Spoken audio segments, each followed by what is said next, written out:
श्री शिवाय नमस्तुभ्यम। सभी दर्शकों को मेरा सादर प्रणाम। दोस्तों, एक दिन माता लक्ष्मी ने भगवान श्री कृष्ण से पूछा, हे प्रभु, संसार में मनुष्य अनेक प्रकार के दुखों से पीड़ित है। कृपया करके बताइए, इन दुखों का अंत कैसे किया जा सकता है। भगवान श्री कृष्ण मुस्कुराए और बोले, हे देवी, आज मैं आपको एक ऐसी कथा सुनाने जा रहा हूँ जिसे सुनने मात्र से जीवन से दुखों का नाश हो जाएगा। इसलिए इस कथा को अंत तक ध्यान पूर्वक सुनो और आधा अधूरा मत छोड़ो। इस पर माता लक्ष्मी हाथ जोड़कर बोली, स्वामी, अवश्य मैं इस कथा को पूरा सुनूंगी, कृपया करके आप सुनाइए। भगवान कृष्ण बोले, सुनो देवी। एक बार संध्या के समय शिवपुर के राजा चंद्रभानु सिंह शिकार से लौट रहे थे। जंगल के बीचों बीच अचानक उनकी दृष्टि एक अद्भुत दृश्य पर पड़ी। उन्होंने देखा कि एक छोटा बालक जलती हुई चिता के पास खड़ा रो रहा है और कह रहा था, माँ, मैं तुम्हारी सौगंध खाकर कहता हूँ, एक दिन बहुत बड़ा आदमी बनकर तुम्हारे सभी सपनों को पूरा करूंगा। राजा इस दृश्य को देखकर द्रवित हो उठे। वे अपने घोड़े से उतरे और बालक के पास गए। उन्होंने बड़े स्नेह से पूछा, बेटा, तुम कौन हो और इस सुनसान जंगल में अपनी माँ की चिता के पास अकेले क्यों खड़े हो? तुम्हारे रिश्तेदार कहाँ है? बालक ने थोड़ी हिचकिचाहट से साथ कहा, महाराज, मैं इस जंगल में अपनी माँ के साथ ही रहता था। मेरी माँ ने मरते समय बताया कि मेरे दादा प्रताप नगर के प्रसिद्ध धनी सेठ करोड़ीमल है। मेरी माँ और मेरे पिता ने प्रेम विवाह किया था, परंतु मेरी माँ गरीब परिवार से थी, इसलिए मेरे दादा उन्हें पसंद नहीं करते थे।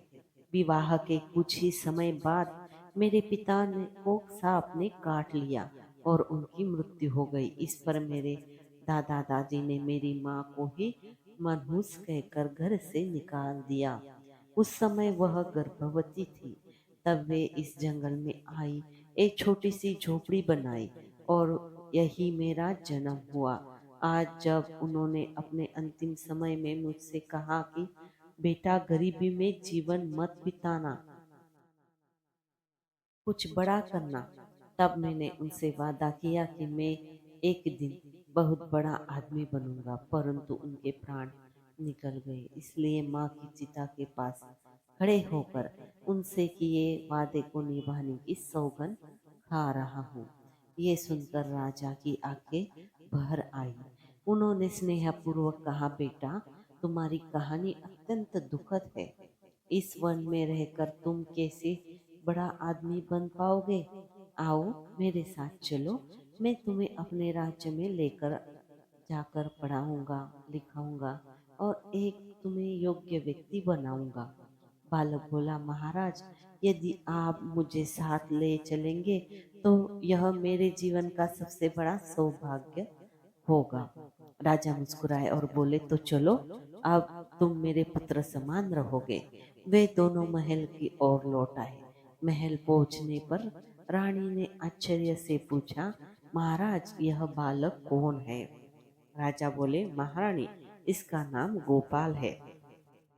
आज से यह हमारे साथ रहेगा और शिक्षा प्राप्त करेगा। इसे हमारे राजकुमार और राजकुमारी के समान ही समझना। रानी ने मन में सोचा, महाराज बिना जो जो दिखता है उठा लाते हैं। यह महल है, कोई अनाथालय नहीं। परंतु मुख से बोली, ठीक है महाराज, जैसा आप चाहे। उस रात गोपाल को प्रसन्नता हुई कि उसकी किस्मत ने करवट बदल ली है, परंतु रानी के मन में उसे निकालने का विचार चल रहा था। अगले दिन जब भोजन का समय आया, तब राजकुमार और राजकुमारी को सोने की थालियों में भोजन परोसा गया, जबकि गोपाल को पत्थर की थाली पर खाना दिया गया। ये देखकर गोपाल की आंखों में आंसू आ गए। उसने शांत स्वर में कहा, मुझे ये भेदभाव पसंद नहीं। यदि सबको सोने की थाली में भोजन मिल रहा है तो मुझे भी वैसा ही भोजन चाहिए। मैं पत्तल पर नहीं खाऊंगा। रानी ने व्यंग से कहा, अगर तुम राजा महाराजा जैसा व्यवहार चाहते हो तो पहले उनके योग्य बनो। गोपाल बोला, भोजन सम्मान से ग्रहण किया जाता है, वस्त्र या सोने की थालियों से नहीं। जब तक मुझे सम्मान आदर नहीं मिलेगा मैं एक दाना भी नहीं खाऊंगा। ये सुनकर रानी क्रोधित हो गई और बोली, तो मत खाओ। ये महल तुम्हारे जैसे जिद्दी बालक के लिए नहीं है। अपमानित गोपाल चुपचाप महल से निकल गया और फिर उसी जंगल की ओर लौट गया जहाँ उसकी माँ की चिता थी। जब महाराज लौटे और उन्हें ये समाचार मिला तो वो रानी से बोले, तुमने गोपाल के साथ ऐसा व्यवहार क्यों किया? रानी बोली, महाराज, मैं उसकी परख करना चाहती थी। वो बहुत घमंडी और चालाक निकला। उसमें कोई विशेषता नहीं है। वो भी कुछ नहीं बन सकेगा। महाराज चुप रह गए, पर उनके हृदय में उस बालक के प्रति स्नेह की ज्वाला पुनः प्रज्वलित हो उठी। रानी, बेशक तुमने उस पत्ते पर भोजन परोसकर उसकी परीक्षा लेनी चाहिए, पर तुम्हारा ये तरीका उचित नहीं था। वो अभी एक बालक है। उसे अपना अपमान महसूस हुआ होगा और हो सकता है वो महल छोड़कर चला भी गया हो। महाराज ने कहा, महल का सुख संपन्न जीवन छोड़कर वो कैसे जा सकता है भला? परंतु उन्होंने तुरंत गोपाल को महल में ढूंढना प्रारंभ कर दिया, लेकिन वो कहीं नहीं मिला। राजा ने चिंतित होकर कहा, गोपाल अवश्य ही जंगल की ओर चला गया होगा। मुझे तुरंत वहां जाकर उस बेसहारा बालक को वापस महल लाना चाहिए। ये सोचकर राजा घोड़े पर सवार हुए और जंगल की ओर निकल पड़े। इधर गोपाल वापस जंगल पहुंच चुका था। गंगा नदी के किनारे त्रिकुट नामक विशाल बन गया था, जिसका कोई दूसरा छोर नहीं था। उसी वन में ब्रह्मर्षि नामक एक करुणामय साधु निवास करते थे, जो आने वाले यात्रियों को अपनी कुटिया में विश्राम करने के लिए आमंत्रित करते थे। उन्हें सत्कार पूर्वक भोजन जल देकर विदा करते थे। उसी वन में जो अब कालू ना उसी वन में गोपाल, जो अब कालू नाम का एक विख्यात डाकू बन चुका था, वो भी रहने लगा, जो यात्रियों को लूटता और जो विरोध करता उसे निर्दयता से मार डालता। उसके भय से कोई उस वन में जाना ही नहीं चाहता। धीरे धीरे उसका आतंक पूरे प्रदेश में फैल गया था। एक दिन गांव के लोग एकत्र हुए और बोले, कालू का आतंक दिन ब दिन बढ़ता जा रहा है, हमें मिलकर कुछ करना होगा। किसी ने कहा, यदि हम सब मिलकर उस पर हवा बोल दे तो वो आसानी से पकड़ सकते हैं। ये तय होते ही लोग अस्त्र शस्त्र लेकर चित्रकूट के जंगल की ओर निकल पड़े। वहां पहुंचकर सब चिल्लाने लगे, कहाँ है कालू?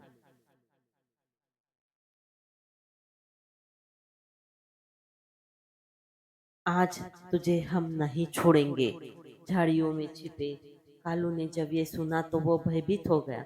उसने सोचा, अगर आज मैं इनके हाथ लग गया तो जीवित नहीं बचूंगा। वह भागा और कुछ ही दूरी पर उसने एक कुटिया दिखाई दी। पास जाकर देखा तो वह ब्रह्म ऋषि की कुटिया थी। कालू भीतर पहुंचा। साधु ने पूछा, कौन हो पुत्र? इस वीरान वन में यूं क्यों भाग रहे हो? कालू ने हाथ जोड़कर कहा, ऋषिवर, कुछ लोग मेरी जान के लिए मेरे पीछे पड़े हैं, कृपया मेरी रक्षा कीजिए। साधु ने शांत स्वर में कहा, डरो मत, तुम कुटिया के भीतर छुप जाओ। कालू भीतर चला गया। थोड़ी ही देर में गांव वाले वहां पहुंचे और बोले, बाबा, क्या यहाँ कोई अजनबी आया है? हम डाकू कालू को ढूंढ रहे हैं। साधु ने गंभीरता से कहा, जिस कालू की आप बात कर रहे हो वह तो गंगा में डूबकर मर चुका है। लोग बोले, क्या डाकू कालू कालू मर गया? साधु ने कहा, हाँ, मैं सत्य कह रहा हूँ। आप लौट जाओ। साधु की बात सुनकर सब वहां से चले गए। सब चले गए तो कालू कुटिया से बाहर आया और बोला, साधु बाबा, आपने मेरे बारे में झूठ क्यों कहा? साधु मुस्कुराए और बोले, मैं झूठ नहीं कहा, मैंने झूठ नहीं कहा। पुत्र, तुम्हारे भीतर का डाकू मर चुका है। आज तुम्हारे मन में भय और पश्चाताप का जन्म हुआ है। यही तुम्हारे नए जीवन की शुरुआत है। कालू की आंखों में आंसू भर आए। वह बोला, साधु बाबा, आपने सत्य कहा। मैं धन लूटता रहा, निर्दोषों को सताता रहा, परंतु फिर भी मुझे कभी शांति नहीं मिली। आज आपके वचनों ने मेरे भीतर के अहंकार को दूर कर दिया। तुम निडर होकर अन्य लोगों की तरह जीवन जी सकते हो। साधु ने कहा, हर समय तुम्हारे मन में यही डर बना रहेगा कि कहीं तुम्हें मार ना दे। बोलो, सत्य है ना? कालू ने कहा, हाँ साधु बाबा, आप सत्य कह रहे हो। कुछ सोचकर कालू डाकू ने साधु से कहा, साधु महाराज, आपकी बातों ने मेरी आंखें खोल गई है। मैं भी अन्य लोगों की तरह निडर होकर जीना चाहता हूँ। आप मुझे कोई ऐसा उपाय बताए जिससे लोग मुझे भी आपकी तरह आदर और सम्मान से देखें। मैं वचन देता हूँ कि आप मुझसे भी करने को कहेंगे, जो कुछ भी करने को कहेंगे मैं अवश्य करूँगा। साधु ने कहा, यदि ऐसा है तो मेरे पीछे पीछे आओ। साधु बाबा एक पर्वत की ओर चल दिए और कालू उनके पीछे पीछे चला गया। पर्वत की तलहटी पर पहुंचकर साधु महाराज ने कहा, कालू, इन दो पत्थरों को सिर पर उठाकर पहाड़ पर पहाड़ पर मेरे पीछे पीछे चलो। कालू ने कहा, ठीक है। साधु बाबा और दोनों पत्थर उठाकर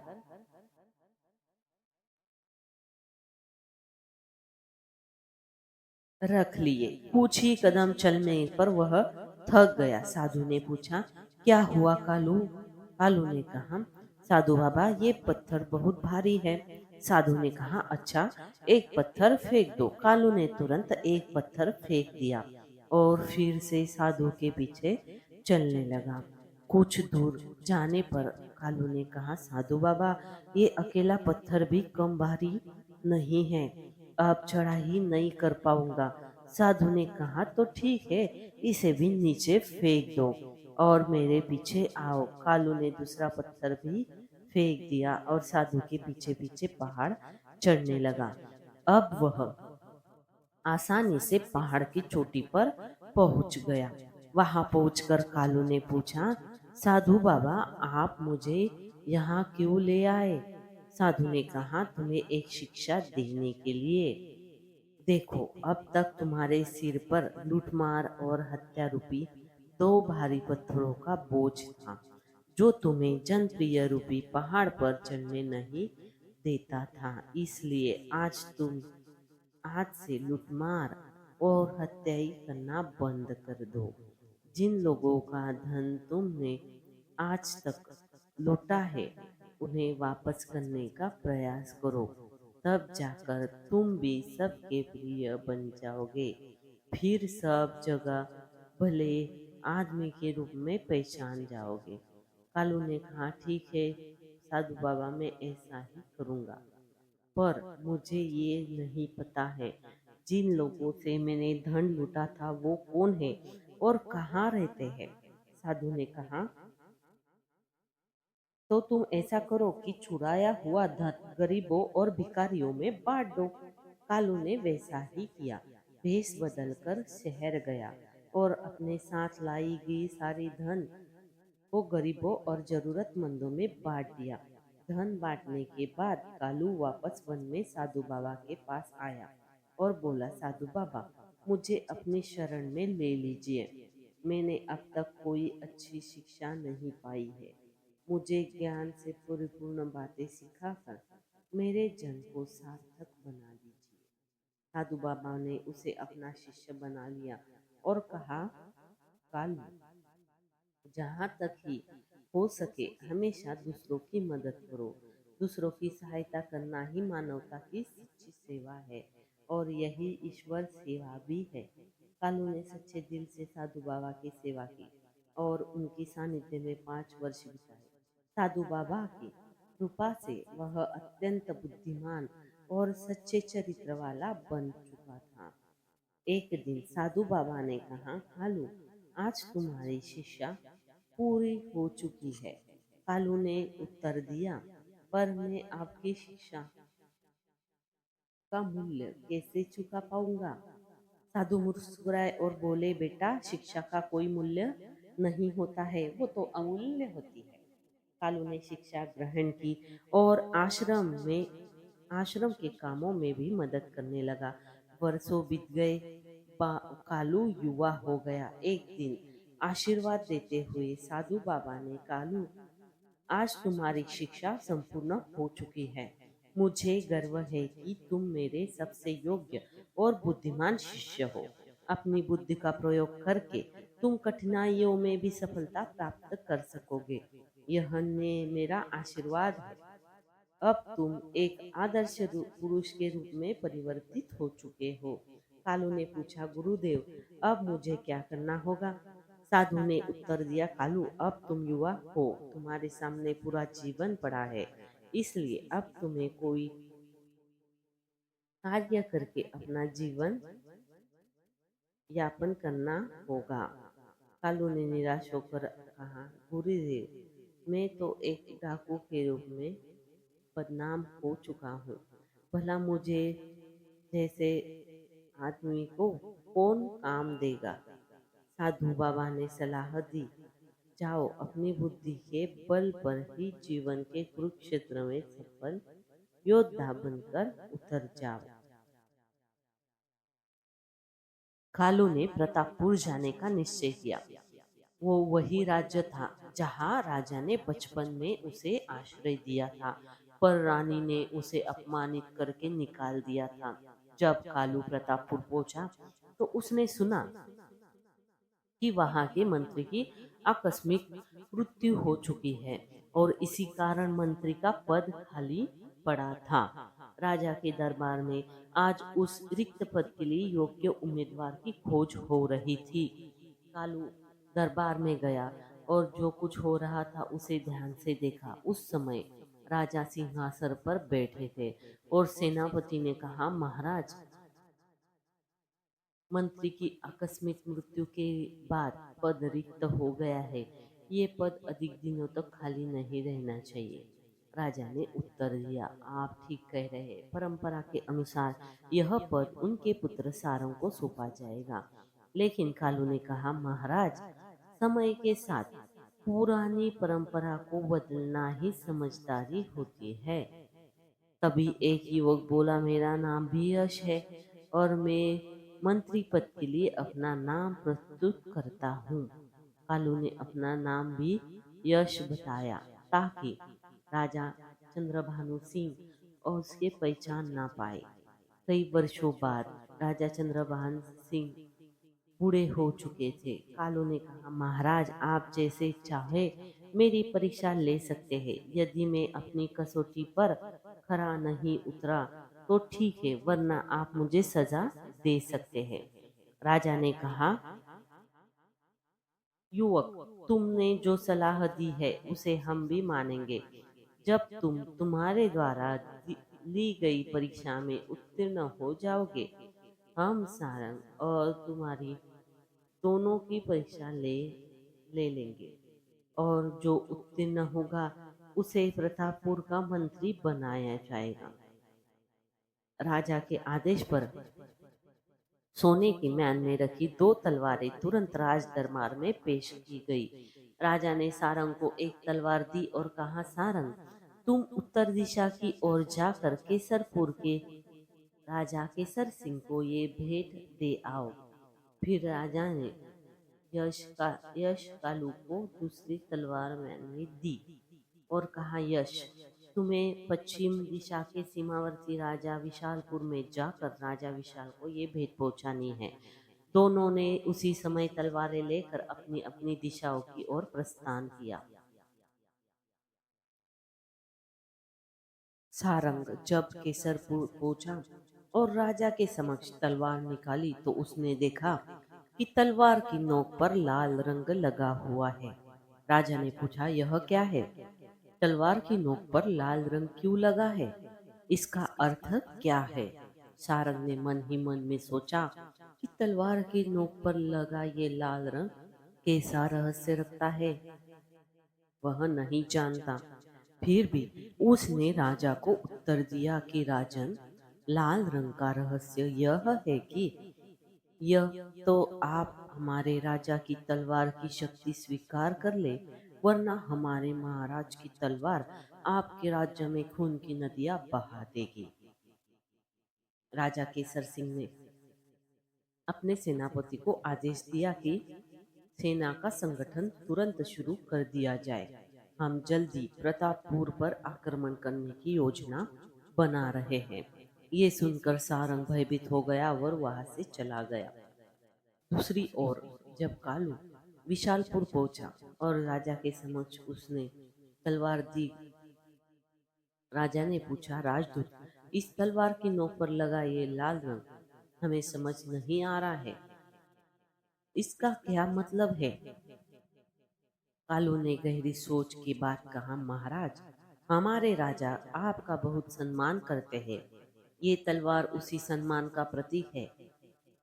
तलवार की नोक पर लाल रंग लगाने का मतलब है कि हमारा राजा और उसका राज्य आपकी मित्रता के लिए किसी भी हद तक जा सकते हैं। राजा खुश हुआ और बोला, बहुत अच्छी बात है, मैं आपके राजा की इस मित्रता की तलवार स्वीकार करता हूँ और उनका हार्दिक धन्यवाद करता हूँ। मैं भी पूरी कोशिश करूंगा कि आपके राजा का सच्चा मित्र बनूं। मेरा तन मन हमेशा उनके लिए समर्पित रहेगा।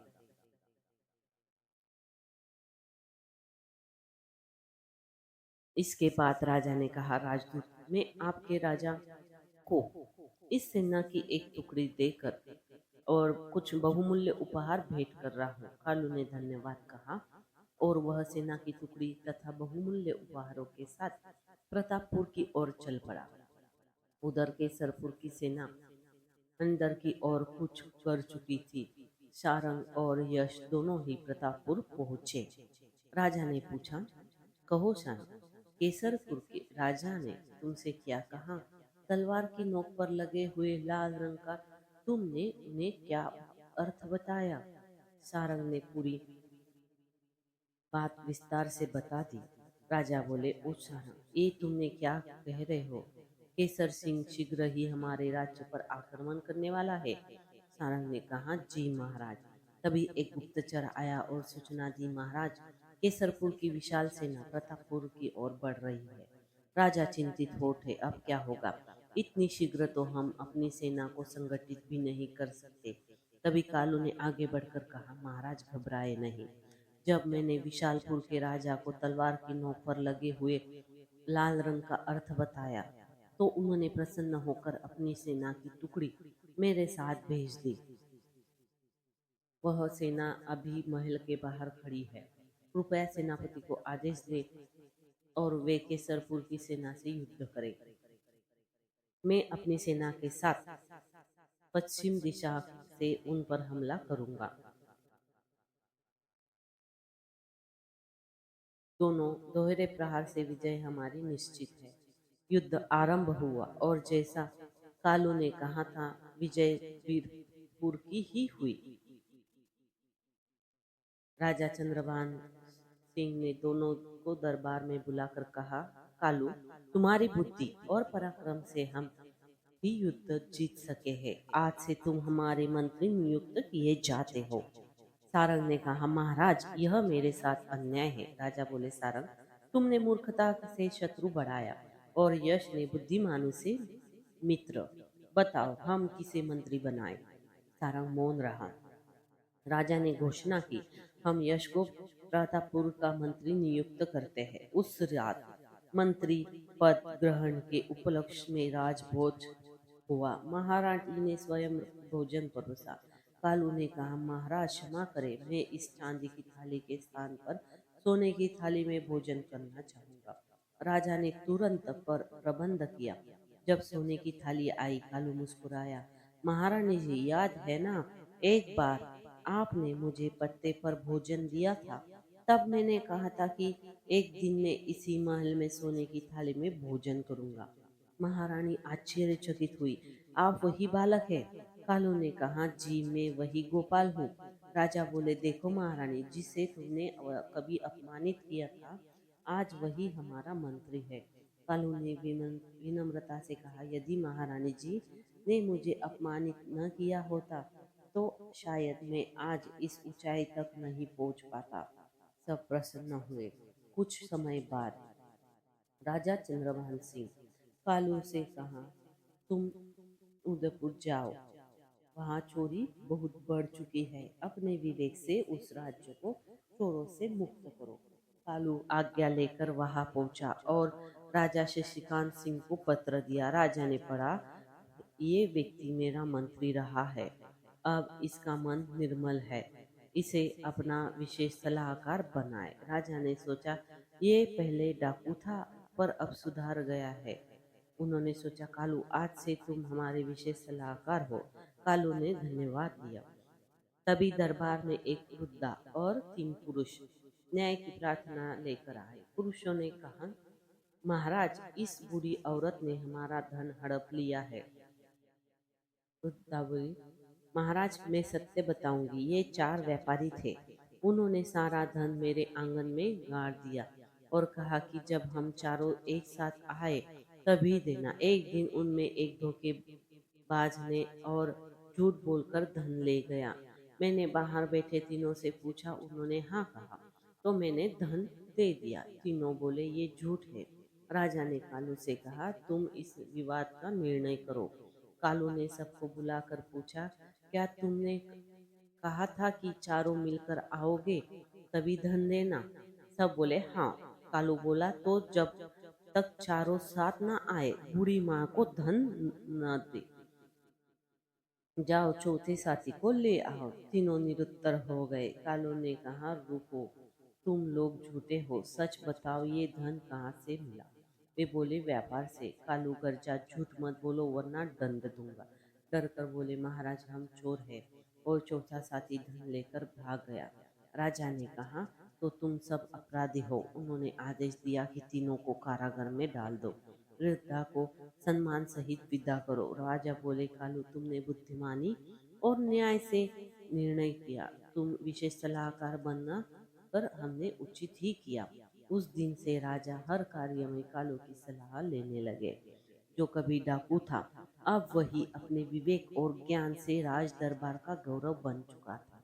इतना कहकर भगवान कृष्ण बोले, देखो, सच्ची साधना से पापी भी पुण्यात्मा बन सकता है। इस प्रकार भक्तों, ये कथा हमें अद्भुत संदेश देती है कि जीवन में कोई भी सदा के लिए पापी नहीं होता। यदि उसके भीतर पश्चाताप की ज्वाला सच्ची भक्ति में बदल जाए, यदि वह अपने कर्मों को सुधारने का निश्चय कर ले, तो भगवान स्वयं उसके मार्ग को प्रकाशित करते हैं। जैसे डाकू कालू ने साधु बाबा की शरण लेकर ज्ञान और विवेक से अपना जीवन बदल दिया, वैसे ही हर मनुष्य भी अपने भीतर के अंधकार को मिटाकर प्रकाश का दीपक जला सकता है।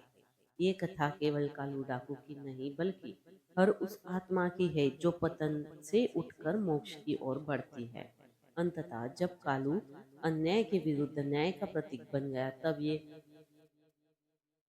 दुनिया का प्रतीक बन गया। तभी सीधा हो गया कि सच्ची संगत सिद्ध हो गया कि सच्ची संगति, सच्चा ज्ञान और प्रभु की कृपा ही तीनों के संगम से कोई भी जीवन स्वर्ण बन सकता है। इसलिए सदैव सत्य के मार्ग पर चले, अपने भीतर के अंधकार को पहचाने, प्रभु से प्रार्थना करें, हे प्रभु, हमें भी विवेक वही प्रकाश दो जिससे हम अपने जीवन को कल्याणमय बना सके। तो दोस्तों, आपको आज की ये कथा अच्छी लगी हो तो कृपया कमेंट करके जरूर बताएं। वीडियो पसंद आया हो तो लाइक करें और कमेंट बॉक्स में हर हर महादेव लिखना ना भूले। धन्यवाद।